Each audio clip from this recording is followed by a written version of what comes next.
नमस्कार सर। म त्रिभुवन ढकाल, तादोङ वरिष्ठ माध्यमिक विद्यालय। यसपालि यो लकडाउनको अवधिमा नानीहरूलाई मैले अ, साहित्यकारहरूसँग जोड्ने जमर्को गरेँ। हुन त त्योभन्दा अगाडि मैले जमर्को गरेर समूहको रूपमा साहित्यकारहरूको घर घरमा लान सोचेको थिएँ र सानो वार्ता गराउन नानीहरूलाई साहित्यकारहरूसँग चिनापर्ची गराउने र यसो उहाँहरू नानीहरूलाई पनि साहित्यप्रति रुचि जगाउन सोचेको थिएँ। तर यो लकडाउनले गर्दा भएन, सोझै लान सकिनँ।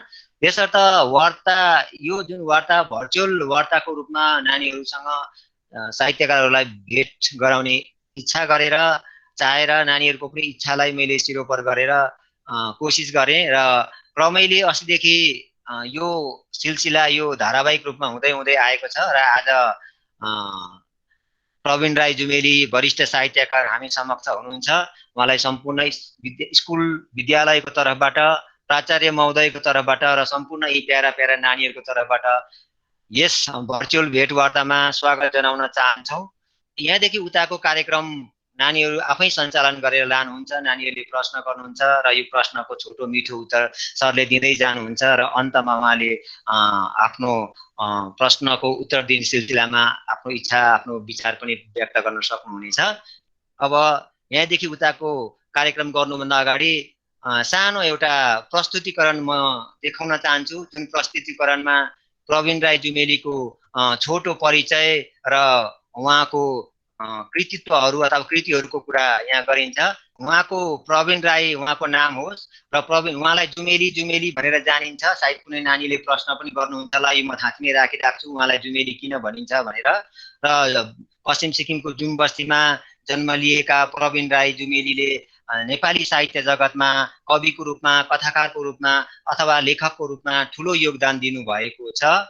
उहाँका कृतिहरूको कुरा गर्नुपर्दा घाउका आवर्तहरू भन्ने एउटा कविता सङ्ग्रह प्रकाशित गर्नुभएको छ भने आत्मदंश कथा सङ्ग्रह, अनि शब्दातीत कविता सङ्ग्रह, निदानको निम्ति निदान कथा सङ्ग्रह, इम्पास्टो अक्षर भन्ने कविता सङ्ग्रह, शब्द सन्ताप भन्ने लेखहरू, अनि ऋतुलेख भन्ने कथाहरू, कथाका गाउँहरू भन्ने लघु कथाहरूको एउटा गोजीका पुस्तिका पनि, अनि सँगसँगै आफ्नै मनका परदेशहरू भन्ने कथा अथवा लेख पनि उहाँले प्रकाशित गर्नुभएर यसरी कैयौँ कथा कविता लेखहरू प्रकाशित गर्नु भएर नेपाली कथा जगतलाई अथवा नेपाली साहित्य जगतलाई धनी पार्ने कोसिस गर्नुभएको छ। बारदली भन्ने साहित्यिक पत्रिका पनि उहाँले सम्पादन गर्नुभएको छ। जोरथाङबाट मासिक पत्र पनि उहाँले प्रकाशित गर्नुभएको छ। निस्तब्ध ध्वनिहरू भन्ने पत्रिका पनि उहाँले सम्पादन गर्नुभएको छ। हाम्रो धरोहर भन्ने जोरथाङको माघे सङ्क्रान्तिको उत्सव पारेर अर्को पत्रिका पनि सम्पादन गर्नुभएको छ। र यसरी उहाँका पुरस्कारहरूको कुरा गर्नुपर्दा स्रष्टा पुरस्कार पश्चिम सिक्किम साहित्य प्रकाशनले 1991मा उहाँलाई प्रदान गरेर यो पुरस्कारले उहाँ विभूषित हुनुभएको छ भने डाक्टर शोभा कान्ति थेगिङ स्मृति पुरस्कारले पनि उहाँ विभूषित हुनुभएको छ। त्यस्तै प्रकारले उत्कृष्ट लेखक पुरस्कार पनि उहाँले सिक्किम सरकारबाट प्राप्त गर्नुभएको छ। यसरी नै गोपाल गाउँले निर्माण पुरस्कार पनि उहाँले प्राप्त गर्नुभएको छ। अनि यसरी नै अन्तमा साहित्य सेवा सम्मान सिक्किम सरकारबाट पनि उहाँले प्राप्त गर्नुभएको छ। यी त केही भए, यसबाहेक विभिन्न सङ्घ संस्थाहरूले उहाँलाई विभिन्न अभिनन्दन सम्मान जनाएका छन् र साहित्यको कदर गरेर उहाँले नेपाली साहित्य जगतमा दिएको योगदानको कदर गरेर यसरी मान सम्मान उहाँले पाउनु भएको छ। र यसरी उहाँको कृतित्वको र व्यक्तित्वको छोटो परिचय मैले यहाँनिर तपाईँहरू समक्ष दिने प्रयास गरेँ। अब नानीहरू आफैले तपाईँ समक्ष केही प्रश्नहरू तयार गरेका छन्। प्रश्नको उत्तर दिने सिलसिलामा सरले आफ्नो विचारहरू मन्तव्यहरू पनि राख्दै राख्दै जानुहुनेछ। अब म नानीहरूलाई जुन नानीहरूलाई मैले प्रवीण राई जुमेली समूह बनाएको छु, ती नानीहरूले आफ्नो कार्यक्रम अघि बढाउनेछन्। नमस्कार सबैजनालाई। आज हामी सरकारी वरिष्ठ माध्यमिक पाठशाला तादुङका कक्षा 12 का विद्यार्थी वर्ग हजुरहरूको समक्ष भर्चुअल वार्तालाप कार्यक्रम लिएर उपस्थित भइरहेका छौँ र हाम्रो परिचय यस प्रकार छ। नमस्कार, म नन्दनी छेत्री। नमस्कार, म अस्मिता कुमारी। नमस्कार, म लाकी डोमा तामाङ।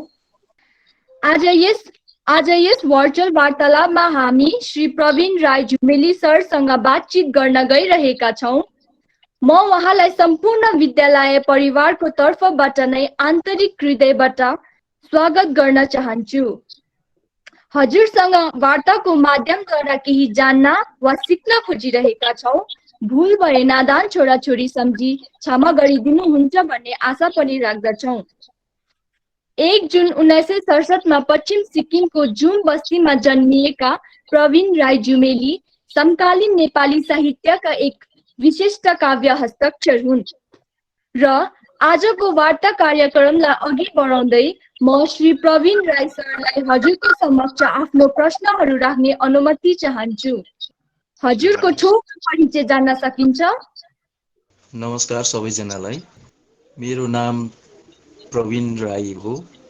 जन्मको नाम चाहिँ प्रवीण प्रकाश राई र यता साहित्यमा लेख्दा चाहिँ प्रवीण राई मात्रै लेख्छु र त्यसमा जुमेली भनेर थपिएको छ। त्यो चाहिँ म जुम बस्ती पश्चिम सिक्किममा जन्मेको हुनाले अब अमेरिकामा हुनेहरूलाई हामी अमेरिकाली, गान्तोकमा हुनेहरूलाई गान्तोकेली भने जस्तै म चाहिँ जुममा जन्मेको हुनाले चाहिँ मैले आफूलाई जुमेली भने र यसले चाहिँ मेरो गाउँको परिचय पनि दिन्छ। यो चाहिँ मेरो भौतिक परिचय चाहिँ यस्तै छ। अनि अब कथा कविताका किताबहरू लेख्दै आएको, उहिले अब स्टुडेन्ट हुँदैदेखि लेख्दै आएको। यो चाहिँ एउटा हुटहुटी आफैमा थियो होला जस्तो लाग्छ र अहिले अब लेख्दै लेख्दै अहिले यो उमेरसम्म आइपुग्यो। अहिले पनि लेख्नु चाहिँ छोडिएको छैन। अहिले चाहिँ अब फेरि अब एउटा किताबको तयारीमा लागेको छु र त्यसको लेखन हुँदैछ र परिचय चाहिँ यस्तै हो। मलाई तपाईँहरूले अनुहारले देखिहाल्नु भयो र मेरो भौतिक संसारमा आएपछि परिचय चाहिँ नाम, शरीर र मैले गरेको केही कामहरू यस्तै। हजुरलाई धेरै धेरै धन्यवाद। हजुरको पहिलो रचना कुन होला र यो कुन पत्रिका अथवा पुस्तकमा छापियो? यो रचना छापिँदा हजुरलाई कस्तो अनुभव भयो जान्न सक्छौँ? मेरो पहिलो रचना चाहिँ म अलिकति अहिलेसम्म कन्फ्युज छु कि अब धेरै पहिला छापिएको। त्यति बेला सायद म स्टुडेन्ट थिएँ।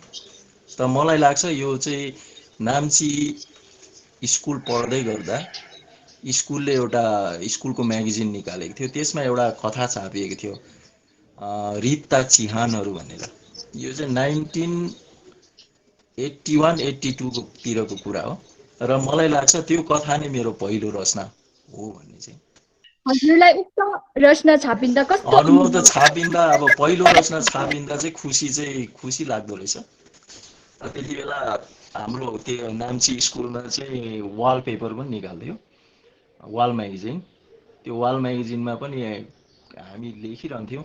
त्यति बेला अब अहिले जस्तो थुप्रै इन्फर्मेसन टेक्नोलोजीको थुप्रै माध्यमहरू थिएन र त्यसले गर्दा हातले लेख्ने नै सब कुछ भएको कारणले हामीले त्यो वाल म्यागजिनमा लेख्थ्यौँ। 2 वर्ष पढ्दाखेरि अब त्यस्तै भयो र त्यो छापिँदा चाहिँ आफूलाई खुसी नै लाग्थ्यो, अब अरूले पढिदिए नदिए पनि। हजुर धन्यवाद। साहित्य सृजनाप्रति कहिले अनि कसरी प्रेरित हुनुभयो कृपया बताइदिनुहोस् न। यो चाहिँ अब एउटा शब्दमा भन्नु सकिँदैन होला प्रेरणाको कुरा चाहिँ कि अब हाम्रो जुममा पहिला मेरो एकजना मामा हुनुहुन्थ्यो, बिएस राई, भागेश्वर राई। उहाँ चाहिँ अब सिक्किम सरकारको एउटा ब्युरोक्रेट हुनुहुन्थ्यो, तर उहाँ एउटा लेखक पनि हुनुहुन्थ्यो। उहाँको 2टा उपन्यासहरू छापिएको छ, ज्वाला र खरानीहरू र ती फुलहरूका गीत, र अरू कथाहरू पनि छ उहाँको, कथाहरू कविताहरू।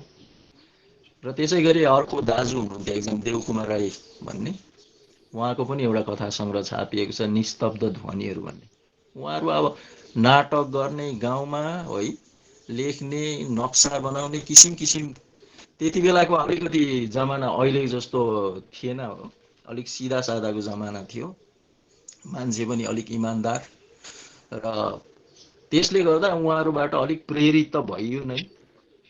उहाँहरूको प्रेरणाले गर्दा पनि लेख्ने अब गरी गाउँमा अरू दाजुहरू थियो, बाँसुरीहरू बजाउँथ्यो, किसिम गर्थ्यो। अब आफूभन्दा अग्रजको चाहिँ अलिकति अनुकरण गरिँदो रहेछ क्या हो हामी अनुजहरूले चाहिँ नि।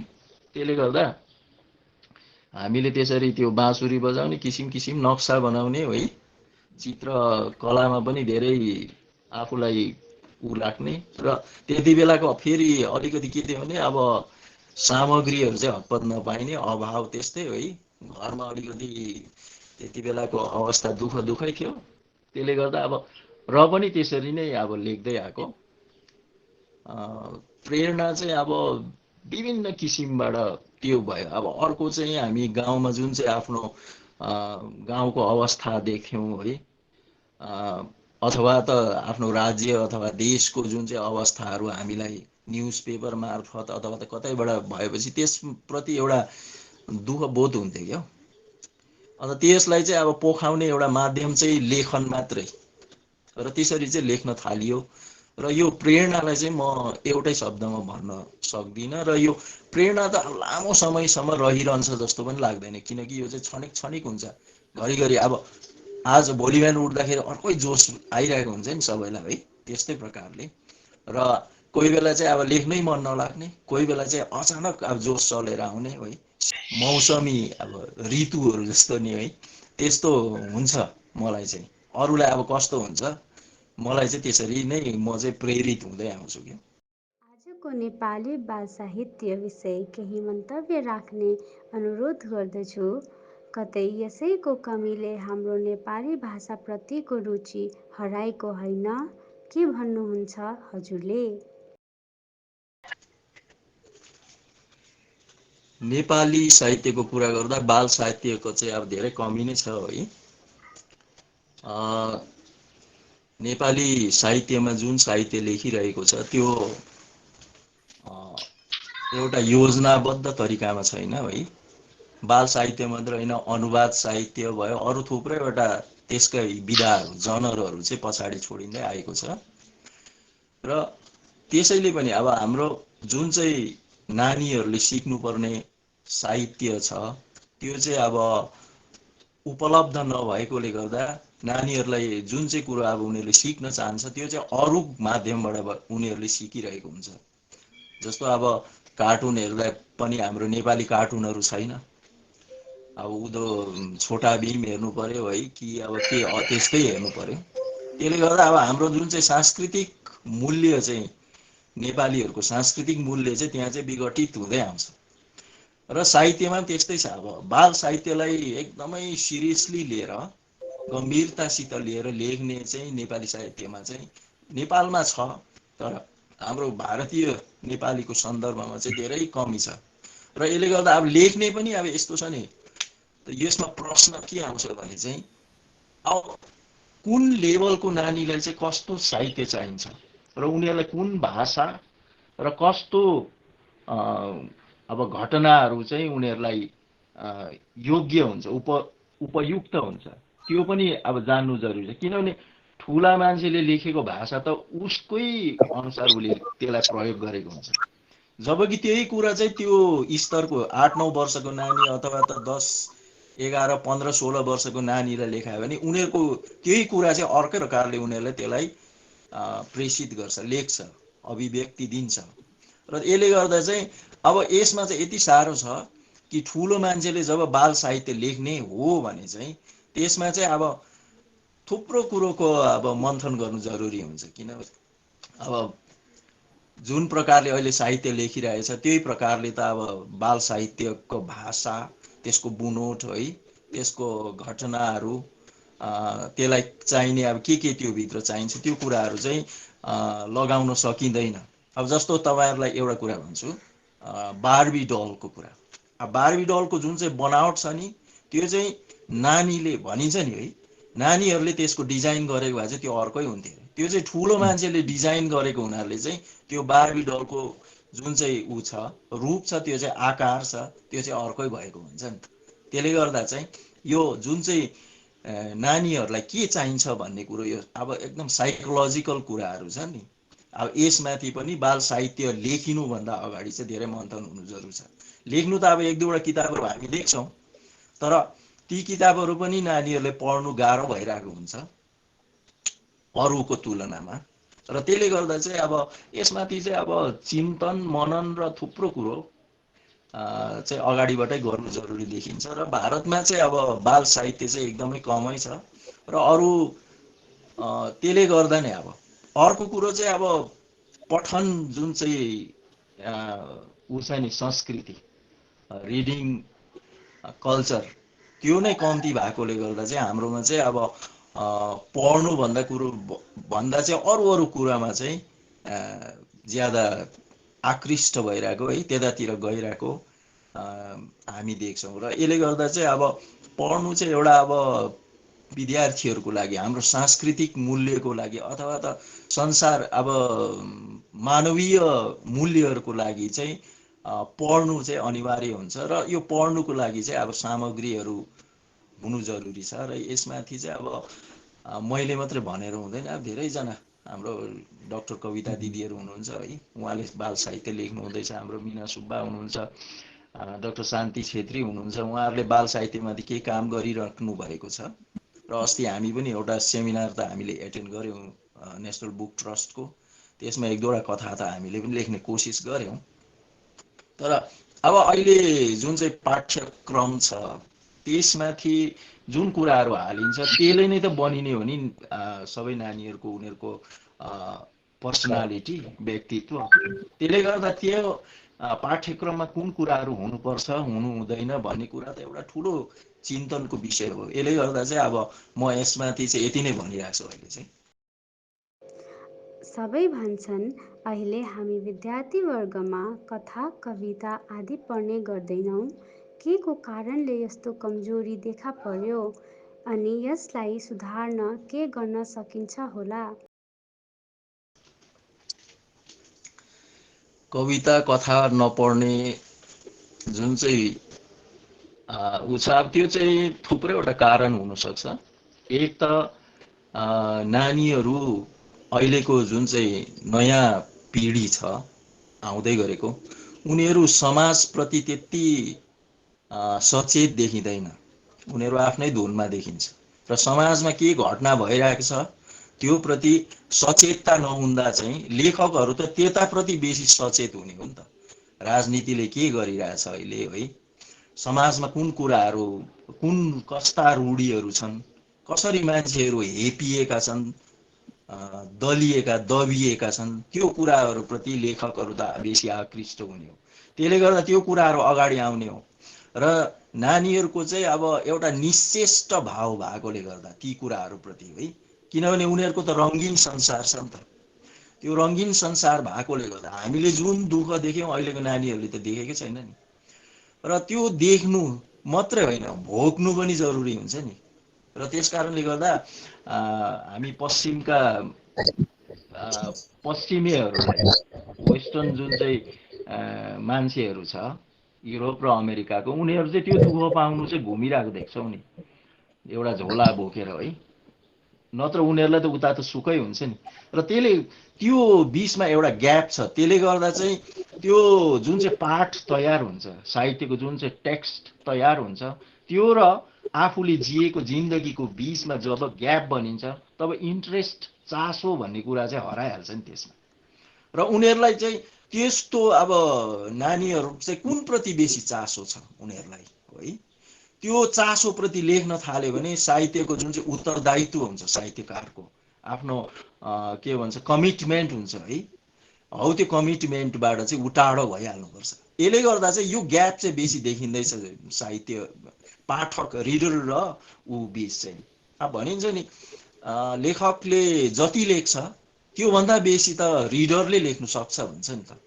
किनभने जब रिडरले चाहिँ पाठकले चाहिँ त्यसलाई पढिरहेको हुन्छ त्यति बेला त लेखक त गएर त्यसलाई त्यो पाठलाई त्यो टेक्स्टलाई त बुझाउँदैन नि त। यो चाहिँ एउटा स्वतन्त्रता छ त्यहाँ कि यो फ्रिडम छ कि नानी अथवा त पाठक जसले पनि जब पढ्दा उसले जसरी पनि त्यसलाई बुझ्नु सक्छ है। र त्यसमा त्यो मिनिङ्सहरू अर्थहरू अथवा त केही मूल्यहरू थप्नु छ भने उसले जसरी पनि त्यसमा गर्नु सक्छ। र भन्दा बढी चाहिँ लेखकले त लेख्छ, तर त्योभन्दा बेसी पाठकले लेख्छ भन्ने पनि रिडर रिस्पोन्स थ्योरीतिर अहिले आइरहेको छ नि त कुरा है। किनकि अब तपाईँहरूलाई एउटा कुरा भनौँ, अब पछि पढ्नुपर्छ, तपाईँहरूले साहित्य लिएर जानुभयो भने है, लिटरेचर पढ्नुभयो भने कि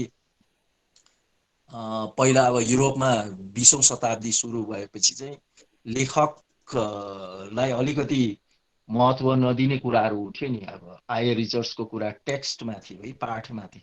अब त्यहाँदेखि आयो यतापट्टि, किनभने रोमान्टिकहरूले चाहिँ वर्ड्सवर्थ कलरिजहरूले चाहिँ अब एकदम लेखक चाहिँ महान हो है, लेखक कोही हुनु सक्दैन, डरलाग्दो अब जिनियस मात्रै लेखक हुन्छ भन्दा चाहिँ त यो त होइन, लेखक पनि मान्छे नै हो, ऊ एउटा साधारण मान्छे। उसले लेखेको कुरो त पाठकले जबसम्म कन्ज्युम गर्दैन तबसम्म त त्यो त बेकार हुन्छ।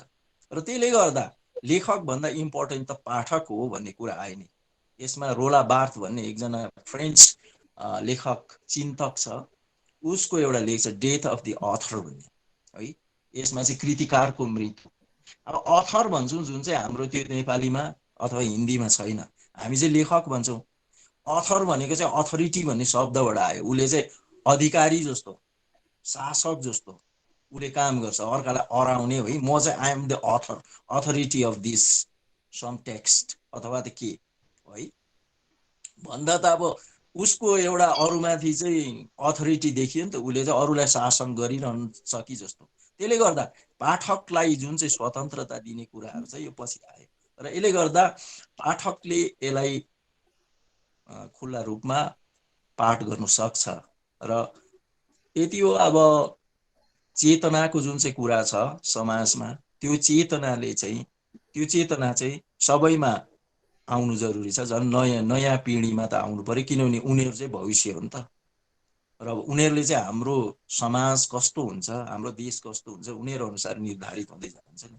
अब हामी एक दिन बितेर जान्छौँ है, कसैको जीवन पनि त स्थायी छैन। र त्यसले गर्दा चाहिँ आउने भविष्यलाई थाम्नुको लागि चाहिँ यो चाहिँ अब अघि बाल साहित्यको कुरा आयो, बाल घडेरी नै अब यसलाई चाहिँ बन्दिलो बनाउँदै ल्याउने एउटा उपाय चाहिँ खोज्नु जरुरी छ। अरू सोध्नुहोस्। अहिले सबैले लिङ्ग, वचन, क्रिया आदिको अशुद्ध प्रयोग गरिरहेको छन्। लेखमा पनि हामी विद्यार्थीहरूको यही भुल भइरहेको छ।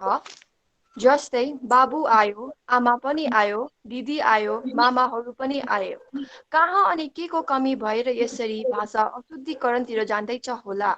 अब के गर्ने? अब भाषा र व्याकरणको कुरा आयो है। अब यसमा भाषिक एकीकरण भन्ने त अब पहिल्यैदेखि चलेर आइरहेको एउटा कन्ट्रोभर्सी जस्तो छ। यो मिलेको छैन। अब उहिले डाक्टर पारसमणि प्रधानको पनि भाषिक भाषालाई कसरी एक रूपतामा ल्याउने भन्ने कुराहरू आयो। हाम्रो यता शिवराज शर्माको कुराहरू छ। अब नेपालबाट अहिले हाम्रो पोखरेल सर है, चुडामणि बन्धुहरू, उहाँहरूको प्रयास छ क्या। तर भाषा चाहिँ विभिन्न ठाउँमा बेग्ला बेग्लै प्रकारले बोलिन्छ है। र त्यसले गर्दा चाहिँ त्यहाँ लेखिएको साहित्य चाहिँ त्यसको आञ्चलिक प्रभाव चाहिँ त्यसमा हुन्छ। र भाषा अब नेपाली भाषा साह्रो भयो, यसलाई लेख्न पढ्न गाह्रो हुन्छ, त्यसकारण नानीहरूले पढेको छैन भनेर चाहिँ सरल कसरी बनाउने भन्ने कुराहरू चाहिँ यहाँ थुप्रै सेमिनारहरू पनि भयो भारतमा है। हाम्रो डाक्टर घनश्याम सरहरू पनि आउनु भएको थियो। त्यसमा अब थुप्रै कुराहरू आएको छ। शुद्ध लेख्ने होइन, सरल कसरी बनाउने कुरातिर अहिले चलिरहेछ। अब अहिले कालेबुङ प्रस्तावना भन्ने कालेबुङबाट एउटा निकालिरहेछ है, त्यसले अर्कै कुरा भनिरहेछ, त्यसको विरोध गर्ने अर्को पक्ष छँदैछ। फेरि अब सिक्किम एकाडेमीले एउटा नेपाली लेखन शैली भन्ने छापेको छ, कसरी लेख्ने भन्ने कुराहरू त्यहाँ छ। अब यो थुप्रो कुरा छ क्या। अनि अब लिङ्गको कुरा गर्दा पनि अब यस्तो खालको अप्ठ्यारोहरू आइरहेछ है। अब जस्तो बाछा त पुलिङ्ग भयो, बाछी स्त्रीलिङ्ग भयो है। तपाईँले कमसेकम पनि आधा माइल टाढोबाट चाहिँ एउटा गाई र एउटा बाछा देख्नुभयो। तपाईँले त्यो गाई त चिन्नुभयो नि, गाई र उसको बाछा फर्का भन्नुहुन्छ कि बाछी भन्नुहुन्छ आधा माइल टाढोबाट। त्यसले गर्दा यी तमाम समस्याहरू लिङ्गमाथिको छ है। लिङ्गमाथि पदयोग र पदवियोगमाथि कुन कुरा जोडेर लेख्नुपर्ने, कसरी छुट्याएर। अब जस्तो मेरो नाम प्रवीण प्रकाश भयो भने प्रवीण र प्रकाश अलग अलग लेखौँ कि एकै ठाउँ, यी कुराहरू क्वेसन छ यो भाषाको शुद्धतामाथि अथवा त यसको सरलीकरणमाथि। र यसले गर्दा चाहिँ अब तत्सम शब्द त भयो संस्कृतबाट आएको, तत्समलाई त जस्ताको तस्तै लेख्नुपर्छ भन्ने एउटा नियम छ। तर तद्भव शब्दहरू जुन चाहिँ आयो, आगन्तुक शब्दहरू जुन चाहिँ आयो, सबै चाहिँ के भन्छ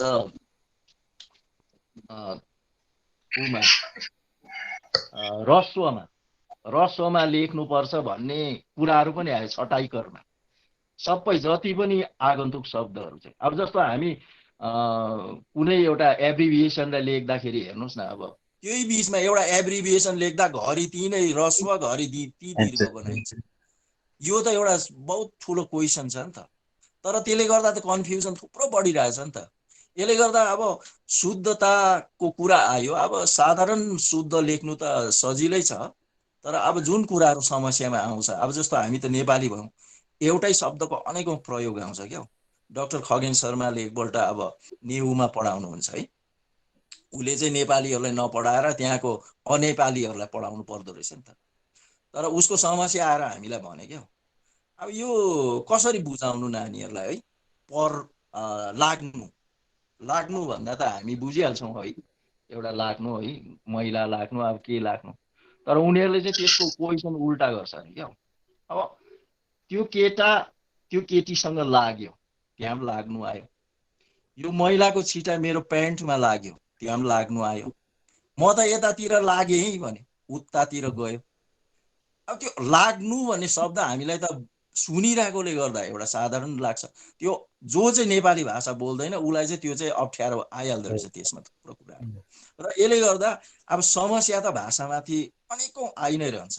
र यसले गर्दा चाहिँ अब यो सब एकरूपता चाहिँ डाक्टर पारसमणि शर्मा सबैले नसकेर अहिलेसम्म आइरहेछ अब अनेकौं। र यसले गर्दा अब जति सक्दो आफू चाहिँ एउटा जिम्मेवार, म एउटा रेस्पोन्सिबल राइटर हो भने मैले चाहिँ त्यो के गर्नुपर्ने त्यो कुरो चाहिँ अब सोच्नु पर्यो। र स्टुडेन्टहरूले पनि म एउटा नेपाली पढ्ने रेस्पोन्सिबल स्टुडेन्ट हो भने चाहिँ म कसरी लेख्छु, र मैले लेखेको नै भविष्यमा त एउटा त्यसको प्रतिनिधि हुने हो नि त, एउटा उदाहरण हुने हो। त्यसले गर्दा लेखक सबले सक्दो चाहिँ आफूले कुन शुद्ध हो भनेर छुट्याएर आफैले लेख्ने हो अहिले चाहिँ। किनभने यो चाहिँ अब थुप्रै यसको कन्ट्रोभर्सिजहरू, विरोधाभासहरू छ क्या भाषाभित्र चाहिँ। हाम्रो मात्र होइन, अब अरूको भाषामा पनि होला। हजुरले नेपाली साहित्य सृजनामा ठुलो भूमिका निभाउनु भएको कुरा शिक्षक शिक्षिकाबाट सुनेका छौँ। हजुरले शब्दातीत, निनादको निम्ति निनाद, शब्द सन्ताप जस्ता कृतिहरूको योगदान दिएर साहित्य ढिकुटी धर्नी पार्नु भएको छ। हजुरको सबैभन्दा मनपर्ने वा आफूलाई सन्तुष्टि दिने कुन कृति हो जान्न सकिन्छ? अच्छा, मैले लेखेको किताबहरूमा कुन चाहिँ मलाई मनपर्छ भन्ने सोध्नु भएको है। त्यस्तो चाहिँ नहुँदो रहेछ क्या। अब एउटा लेख्यो, लेखेर त्यो छापिन्छ, छापेपछि आफूलाई खुसी लाग्छ है, त्यहाँदेखि समय बितेर जान्छ, अर्को फेरि लेखेर तयार हुन्छ भने अघिल्लो पढ्दा चाहिँ यो त धेरैवटा यसमा त मिस्टेकहरू थिएछ, यसलाई मैले कसरी लेखेछु। त्यति बेला मेरो अब विचारधारा है, उमेरको जुन चाहिँ ऊ थियो, त्यसले चाहिँ अब कुन कुराहरू चाहिँ बोधमा आयो, अनुभूतिमा आयो, ती कुराहरू त लेखिएका हुन्छन्। र जति जति उमेर बित्दै गयो विचारहरू पनि बदलिँदै जान्छ है, सोचहरू पनि बदलिँदै जान्छ। त्यसले गर्दा चाहिँ अघिल्ला लेखिएका कुराहरू चाहिँ आफूलाई अलिकति असन्तुष्टि दिने नै हुँदो रहेछ। त्यसले गर्दा चाहिँ अघिल्लो लेख्ने जोस चाहिँ त्यहाँबाट आउँदो रहेछ। नत्र चाहिँ लेखकले एउटै लेखेर चाहिँ सन्तोक मानेर सुतिरहँदा त हुने हो। त्यो विसन्तोक छ र नै लेखकले चाहिँ बारम्बार नयाँ नयाँ केही लेख्ने भन्दा चाहिँ अरू लेख्दै अगाडि जाँदो रहेछ। मलाई चाहिँ यस्तो लाग्यो। बाल बालिकालाई साहित्यप्रति प्रेरित वा सचेत गराउने कुनै रचना पाठ गरिदिने अनुरोध गर्दछौ? नानीहरू अब बालबालिकाहरू धेरै कुराबाट प्रेरित हुन सक्छ। घरमा आफ्नो आमा आफ्नो बाबालाई देखेर पनि है, उनीहरूले जुन कुरा गर्छ त्यसबाट पनि, र अरू समाजका अरू उदाहरणीय व्यक्तिहरू देखेर, अब धेरै त्यस्ता, त्यो मात्र होइन प्रकृतिलाई देखेर पनि प्रेरणा पाउन सकिन्छ। किनभने अब मान्छेको जीवनमा त हामीले एउटा उद्देश्य दिएको छौँ नि, आफ्नो जीवनलाई एउटा लजिक दिएको छौँ, एउटा रिजन दिएको छौँ है। त्यसले गर्दा हाम्रो जीवन चाहिँ यस्तो हुनुपर्छ भन्ने एउटा बाटो जस्तो बनिएको छ नि। त्यसले गर्दा अब प्रकृतिमा पनि हामीले हेर्दाखेरि, नेचरलाई पनि हेर्दा, नेचरमा जुन निस्वार्थता देख्छौँ नि, अब रुखको उदाहरण लिनुहोस् न है। रुखले एउटा ठुलो रुख, बिरुवाबाट रुख हुन्छ है, रुख हुन्छ अनि उसले फल दिन्छ, फुल दिन्छ, उसको पातहरू मान्छेले चलाउँछ, हाँगा बिगा दाउरा चलाउँछ, अनि उसको जुन चाहिँ जिउ छ, मुढा छ, त्यसलाई काटेर चलाउँछ। र यसमा त्यो रुखको कुनै शर्त हुँदैन कि मेरो यो सब चलाएको बदलीमा चाहिँ मलाई यो दिए भन्ने त उसको हुँदैन नि। त्यसले गर्दा त्यो निस्वार्थता देख्छौँ नि, त्यहाँबाट पनि मानिस प्रेरित हुन सक्छ। अब जस्तो घामको उदाहरण लिनुहोस् है। घाम हरेक दिन लाग्छ, कुनै दिन म बिमार भएँ भनेर ऊ बस्दैन, हरेक दिन उसले ताप दिन्छ, उज्यालो दिन्छ। र उसको त्यस्तो हुनुमा के कारण छैन नि त है। त्यो त एउटा त्यसमा लजिक छैन नि त, एउटा ऊ पनि छैन नि त, त्यसमा के भन्छ रिजनिङ छैन नि त। त्यसले गर्दा चाहिँ हामी प्रकृतिबाट, मानिसहरूबाट त हामी प्रेरित हुन्छौँ है। जस्तो अब मदर टेरेजाको जिन्दगीलाई लिएर है, त्यस्तै अरू। तर हामी प्रकृतिबाट पनि त्यसरी नै प्रेरित हुन सक्छौँ। र मेरो त आज कुनै रचना छैन, भविष्यमा भयो भने तपाईँहरूसँग भेटेर अब कुनै रचना त्यस्तै सुनाउला है। र मैले चाहिँ अब भन्ने चाहिँ त्यही हो कि प्रेरणा चाहिँ हरेक कुराबाट हामीले लिन सक्छौँ जब हामी त्यसलाई चाहिँ नजिकमा गएर हेर्छौँ। पर्छ हामीले कसरी संसारलाई हेर्छौँ, संसारले हामीलाई कसरी हेरिरहेछ र हामीले के गर्नुपर्ने हो भन्ने कुरा चाहिँ हामी त्यसरी चाहिँ लिन सक्छौँ। म यति नै भने आज चाहिँ। अन्तमा हामीले नसोधेको तर हजुरले भन्न खोजेका कुनै कुरा भए भनिदिनु होस् न महाशय। यस्तो त छैन होला, अब तपाईँहरूले नसोध्नु भयो भने मैले अहिलेसम्म धेरै कुराहरू भनिसकेँ है। र ती कुराहरू त्यसमा आएको हुनसक्छ। अब साहित्यको र कलाको कुरा गर्दा त त्यो भित्र त यति ठुलो कुरा छ, अब यसलाई भनिसक्नु यतिको छोटो बसाइमा भनिसक्नु गाह्रै हुन्छ है। मैले चाहिँ अब भन्नुपर्ने चाहिँ तपाईँहरू सबैलाई धन्यवाद है। तपाईँहरूले आज मसँग अन्तर्क्रिया गर्नुभयो नानीहरूले, र यसरी अन्तर्क्रिया गर्नु चाहिँ राम्रो हो। किनभने अब उहिले सुकरात, महात्मा सुकरातको नाम त सुन्नु भएको होला तपाईँहरूले, सोक्रेटस पनि भनिन्छ है, जो चाहिँ एथेन्समा बस्थ्यो ग्रिसमा। र त्यहाँ चाहिँ सुकरात चाहिँ जहिले पनि लेखनको चाहिँ विरुद्धमा थियो अरे क्या। लेख्यो भने चाहिँ ज्ञान चाहिँ त्यहाँ कैद हुन्छ भन्थ्यो अरे उसले।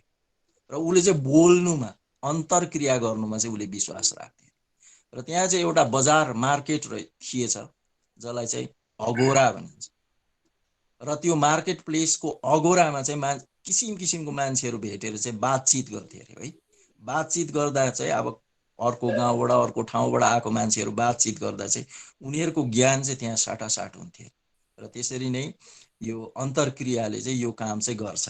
र यसले गर्दा अब हामी यो 18th सेन्चुरीमा क्विन एनी भन्ने इङ्ल्यान्डमा रानी थियो, त्यति बेला भर्खर कफी चाहिँ इन्ट्रोड्युस भएको थियो अरे वर्ल्डमा, पर्सियाबाट चाहिँ इम्पोर्ट गरिन्थ्यो अरे। र इङ्ल्यान्डमा चाहिँ उसले प्रशस्त कफी हाउसहरू खोलिदिएको थियो क्विन एनीले चाहिँ। र उसलाई चाहिँ अब इङ्ल्यान्डको एउटा निर्माताको रूपमा हेर्छ नि। त्यो कफी हाउसमा चाहिँ अब यस्तो इन्टलेक्चुअल मान्छेहरू आएर चाहिँ बातचित गर्थे अरे कि त्यसले गर्दा चाहिँ एउटा नयाँ ज्ञान निस्किन्थ्यो अरे। र आइजक न्युटनहरू पनि त्यहीँ जान्थ्यो अरे त्यो कफी हाउसहरूमा। र यसरी चाहिँ यो अन्तर्क्रिया भन्ने कुराले चाहिँ हामीमा त्यसरी अब एउटा ज्ञान बाँड्ने, आफूलाई बुझ्ने, अरूलाई बुझाउने, अरूलाई बुझ्ने यस्तो एउटा माध्यम दिन्छ। यही कुरा चाहिँ अब मैले भने। र हाम्रो त्रिभुवन सरलाई पनि धेरै धेरै धन्यवाद, उहाँले यो जुराइदिनु भयो। यसरी नै हामी आजको भर्चुअल वार्तालाप कार्यक्रमको अन्तमा आइपुगेका छौँ र म हजुरले आफ्नो बहुमूल्य समय हामीसँग यस भर्चुअल वार्तालापमा चिनापर्ची गरेर केही सिक्ने मौका दिनुभएकोमा तादुङ विद्यालयकी प्राचार्य महोदया लगायत सम्पूर्ण विद्यालय परिवारको तर्फबाट नै कोटी कोटी धन्यवाद चढाउन चाहन्छु। धन्यवाद सर, नमस्कार। धन्यवाद। सर अब यसरी हाम्रा नानीहरूले सकि नसकी जानी नजानी जे कुरा जान्न के अरे महसुस गरे जान्न खोजे र तपाईँहरूले यसरी सविस्तार भनिदिनु भयो र सम्पूर्ण स्कुल परिवार र विशेष गरेर यी प्यारा प्यारा नानीहरूको तर्फबाट हजुरलाई फेरि कोटी कोटी धन्यवाद दिँदै अब आउने दिनमा कुनै दिन फेरि सर यस्तो कुनै वार्ता भेट भर्चुअल होस् या एकदम शारीरिक प्रकारले भेटेर होस् कुनै दिन यस्तो मौका पर्यो जमर्को भयो भने तपाईँसँग फेरि भेट्ने साक्षात्कार गर्ने नानीहरूलाई भेटवार्ता गराउने म इच्छा राख्छु किनभने यो नै एउटा माध्यम हो जस्तो लाग्छ जसले नानीहरूलाई साहित्यप्रति अथवा आफ्नो भाषाप्रति माया जगाउने जब हाम्रा नानीहरूले भाषालाई माया गरेनन् भने साहित्य त अलिक परको कुरा हो पहिला भाषा हो आउँछ र भाषालाई नानीले माया गर्न जानेनन् भाषा बोल्नेमा हाम्रो नेपाली भाषामा होस् अथवा कुनै भाषामा अन्य भाषाहरू धेरै मिसाएर अङ्ग्रेजी बोलेको हो कि नानीले नेपाली बोलेको हो बुझ्नै गाह्रो पर्ने स्थिति पनि पैदा भइसकेको छ र यस्तो अवस्थामा नानीहरूलाई भाषाप्रति प्रेरित गर्ने एउटा जमर्को हो सर यो तपाईँहरू अहिलेसम्ममा जतिजना भाषाविदहरूले अथवा साहित्यकारले नानीहरूलाई जे कुरा आशीर्वादहरू भन्नुभयो आफ्नो अनुभव राख्नुभयो त्यसबाट नानी अवश्य पनि केही न केही उनीहरूको मस्तिष्कमा केही न केही खिल बसेको होला अब हाम्रा एपीजे अब्दुल कलामले भन्थे नि इग्नाइट द माइन्ड भन्नुहुन्थ्यो पक्का पनि माइन्डमा केही इग्निएसन भयो होला झिल्का एउटा पसेको होला त्यसले नानीहरूले आजको भोलि उनीहरूमा पक्का पनि परिवर्तन आउँदैन तर भविष्यमा आउने दिनमा तपाईँहरूले दिएको अर्को उपदेश सुझाव अथवा तपाईँहरूको अनुभव जुन साझा गर्नुभयो यसले नानीहरूलाई एउटा नयाँ मार्ग निर्देशन दिन्छ जस्तो मलाई अनुभव हुन्छ अथवा त्यस्तो लाग्छ सर र फेरि एकपल्ट सम्पूर्ण विद्यालयको तर्फबाट हजुरलाई धेरै धेरै धन्यवाद दिँदै अब आजको तपाईँसँगको जुन वार्ता छ यहाँ समाप्त भएको घोषणा गर्न चाहन्छु।